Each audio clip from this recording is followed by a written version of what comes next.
Hello, beautiful souls, and welcome to my channel. This is your Christmas week reading, and it's probably the last one of 2025 because I'm going to take a break and spend time with loved ones. And as I showed in the last reading, I chose the words celebrate, love, and gratitude, and that's what I wish you for this holiday season and into the new year too, your new year week. So this week I thought I'd do something a little bit fun. So if you believe that you've been very naughty this year, you are pile A. And if you think you've been really nice, you are pile B. So pick your pile and I shall meet you in the next part of the reading. Okay, welcome pile A. You were the naughty bunch, the naughty collective, and I'm glad you're all really naughty because it feels wonderful to be naughty. We can't always be nice. And your card is accountability. So if you remember, if you've been following me for a while, accountability is the power card. It's also the card that lands when you've been playing a victim. So it made me kind of smile when I saw like naughty. Well, it's time to be very accountable for all the naughtiness that you've brought into 2025.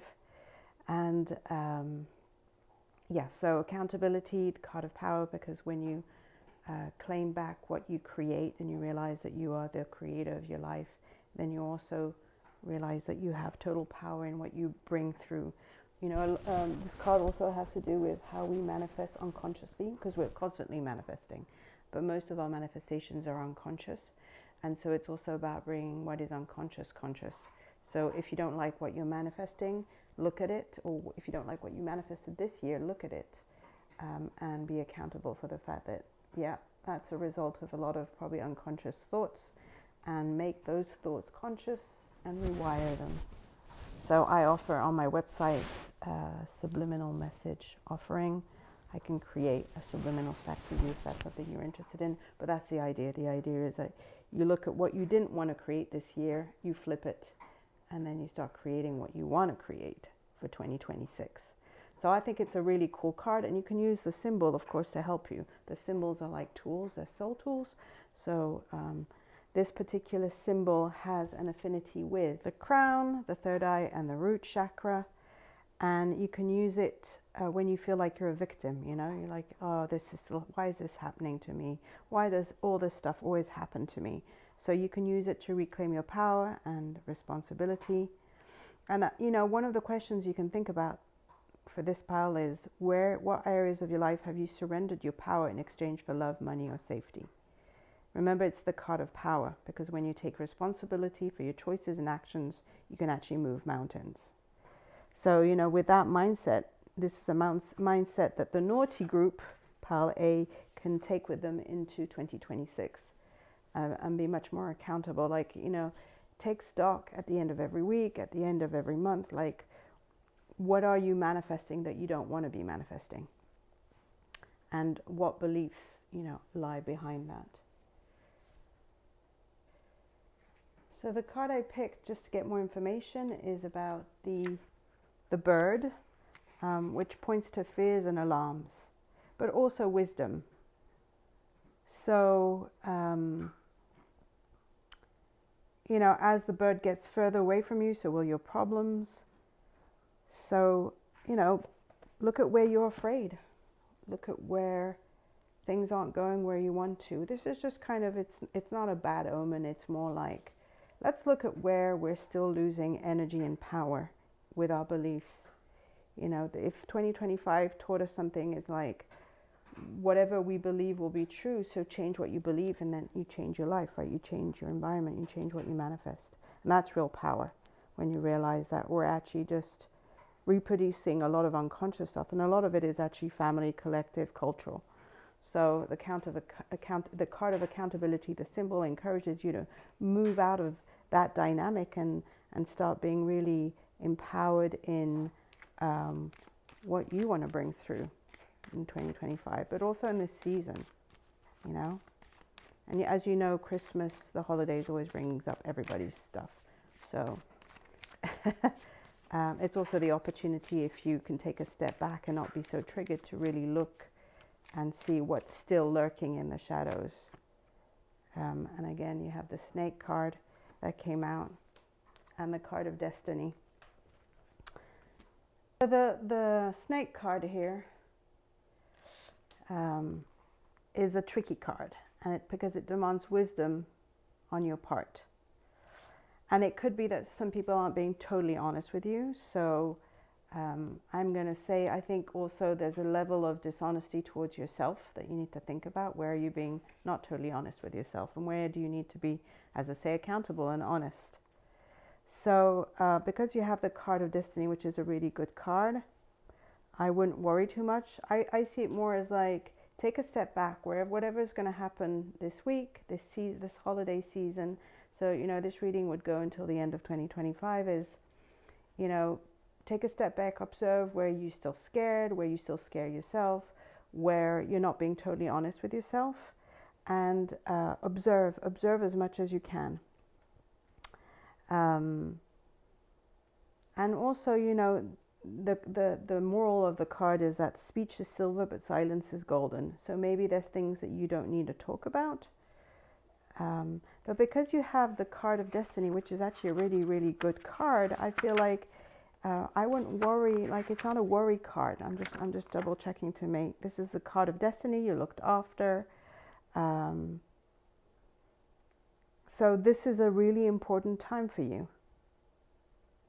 It's again a card of power. So it's trusting in your instincts, and it will point to what's important in your life. So right now, what's important is this power, claiming back your power and not being so dependent on what everybody tells you to think. One of the things that really frustrated me personally this year is how much, how much of life we're being asked to follow blindly, like what people tell you, and this applies to every area in life. There are experts, and I totally honor that, but we still have to have our own judgment, and this is what it's about. Like, if somebody tells you something is something, well, you're required to challenge it. Critical thought. Don't take it. Go and see if there are other things. Go and see, like, if somebody says something to you, go and see if the opposite exists. That's a really interesting thing to do. Like, if some one of the worst things is in the past, like a doctor said to me that something was not healable. Oh, so I do exactly the opposite. Where and how have people healed?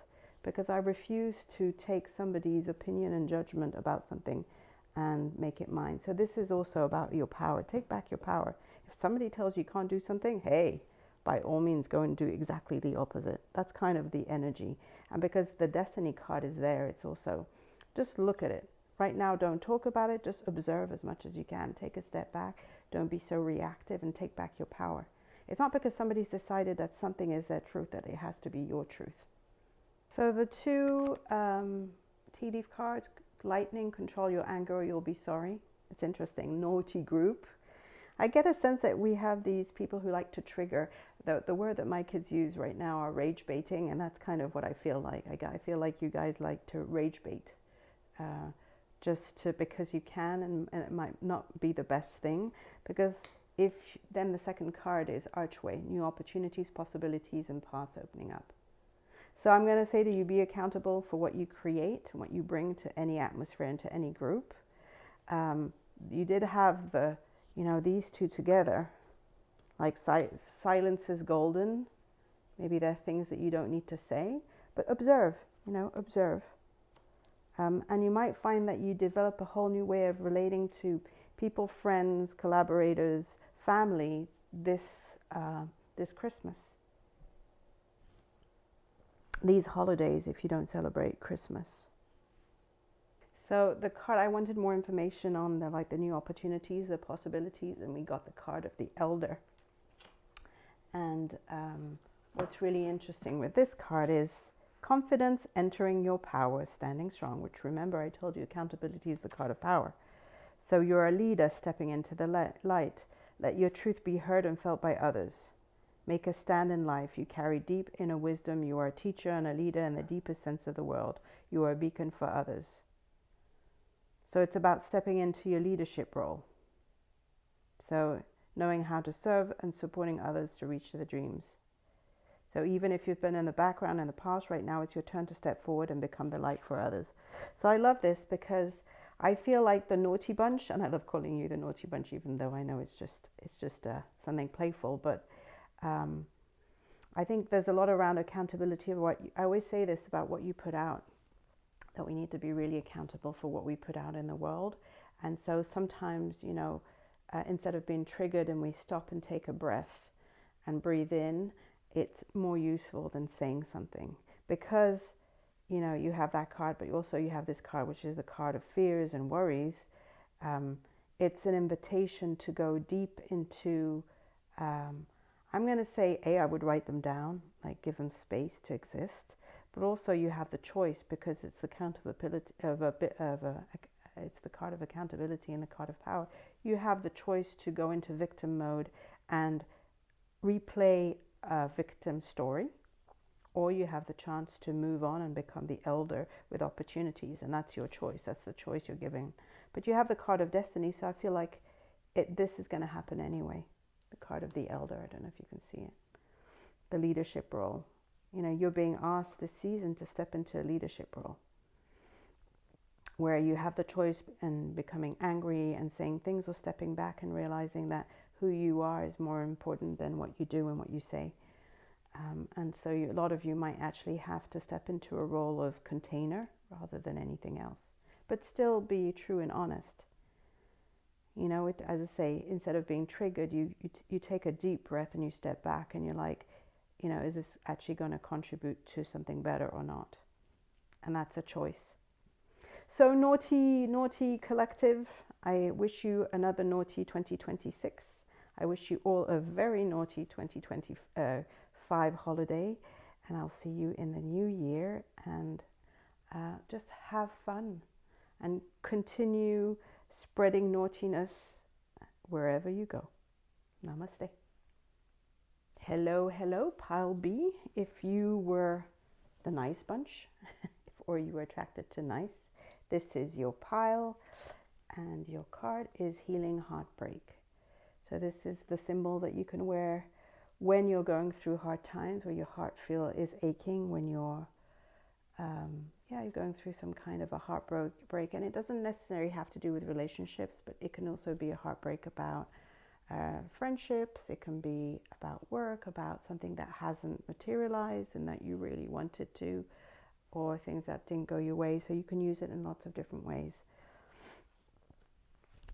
You can see the beginning of the very, very first card in my deck, and it's because it ties into like this initial wound that we have as starseeds, where we leave Mother, our planet, and our group of people, and we've volunteered to come and help the Earth, and there is this initial heartbreak of, what on earth are we doing on Earth?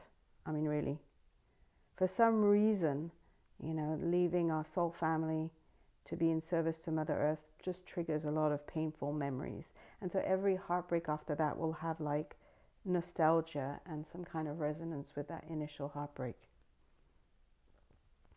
So this symbol can really help you integrate any painful experiences, and you can put them on the throat, the heart, and the sacral chakras, because it has a special affinity with that. What I really like about this calm, well, it's a sweet and gentle balm to soothe a tender heart, and it will help you face loss and disappointments, betrayals, and breakup. So that's really good. But the flip side of this is, every time we have a heartbreak, our heart opens up even more. So we have more room to receive light and love, and it also allows us to open up to new relationships and new way of living and loving. So, it's like a way to grieve. As we grieve this, and we can use a symbol to do that, we know in a way that we're actually opening up another door to love, another expression of love. So a new love can appear, or a new friendship, or an animal coming into your life, as long as you take the steps to grieve. So I actually think this is really encouraging. So if you're finding Christmas, this holiday season, really difficult, this is a card to help you walk through it. And just know that on the other side of this, there's a lot of love coming through you. And the reason why I'm saying this is because this is the next card I've picked, which is the card, the heart card, which signifies like love. Whoops. So this is a happy card, and it always suggests good omens in your personal life. So yeah, it feels like it's just good luck. You know, let's see what else wants to come up. What is it that we need to understand about this, and see if we just get another one or two. Look at this, flowers. Let me take a third one. I love this. So if you're in a relationship, it just might mean, so you get the fox, and I'm going to take a fourth one. That's the fourth card. And abundance. So let me just talk about the fox first, because the fox is always about being cunning and being smart. And I would say some kind of awareness about yourself in some situation. You know, if this new love is coming in, let me see. It's not a negative card. It's more of like, be wise, like be cunning about this.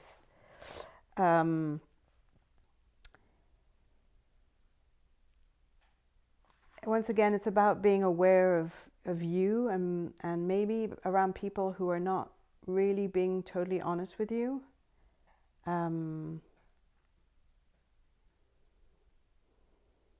Yeah, just be cunning with this one. Be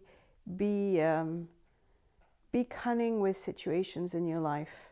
I mean, because you have the other two cards which are so positive, I'm like, you know, maybe some of you are like, don't believe it anymore. So this is the card of good fortune. Because you have so many, these three cards, I'm like, maybe a part of you doesn't believe it's possible for you. And so this is what you need to be looking at. Because this is good fortune, finance, money, you know, it's good luck in your business, and like good fortune. So I really like that. And then the bunch of flowers is like a present, right? It's card of being looked after, happiness. Flowers are really encouraging. It's also the return of someone who can bring you happiness. So if it falls behind next to the heart, it's a really lovely relationship. And if it falls close to like difficult cards, it means that, you know, there's a good outcome. And it's usually a wish come true also, that your wish will be granted. So I feel like this card here is kind of overshadowed by all of these ones, but I would say maybe a part of you like just doesn't believe anymore. And it might be time to believe again, to start believing that that love is possible. And maybe to do some work on where you think love isn't possible, you know, where it hasn't been possible before and you've been disappointed. This is really like, it feels like something is really, really happening. Look, honor and respect will come to you. If that's something you want, and give me another, more information. Hold on. I feel this really encouraging. Climbing towards success. I'm not going to take any more of this card. So what I want to say is, whoops, oh dear. Let me do this so you can actually see them. I really believe that, you know, whatever you have been wanting and looking for is coming. Whether it's better in a relationship in which you are already, or it's a whole new relationship, or it could also, because you did have this card which is usually business related, you know, something is going to shift in your business. But what it is comes as a result of this. So we have the spirit of water for more information. You know, water has to do with intuition and emotions, so it's just trusting your intuition and know that you're on the right path. Make sure that you nurture yourself and allow your inner child to be free and believe in your dreams. Trust the messages that you're receiving, you know. Accept and embrace your emotions, and especially the ones, you know, for those of you who are looking for partnership, I feel like the key to all of this is actually the healing heartbreak. So use the symbol, but also, you know, take the time to grieve the fact if that person hasn't showed up, if you've lost faith. You know, now's the time to really build up that faith again, that maybe now you're ready, whereas before you weren't ready. And to look at where you think you haven't been ready. And what's your dreams? Because that's also the spirit of water. What's your dreams? So this is a reading for the next 2 weeks until the end of the year. So love is in the air is all I can say. Just be curious. Don't be cunning, but like don't let your cunning block what can come to you. Because look, wish come true, love, success, intuition, follow your intuition and allow your emotions to flow. You know, if you're disappointed, please let the disappointment really surface, and the anger and the rage. It's a good time to be really expressing them, but in a healthy, held way. Yeah, and if you need help creating a subliminal to deal with this, please reach out to me. I'd love to do that. I love doing that. I spend a lot of time doing that because I just think it's so useful and also so much fun. For some reason, I like doing them. So I hope this helps. I wish my naughty group, my nice group, a really lovely holiday time and best wishes for 2026. And I'll be back at the beginning of the year and sending you all my most celebrately loving and grateful, heartfelt wishes. Namaste.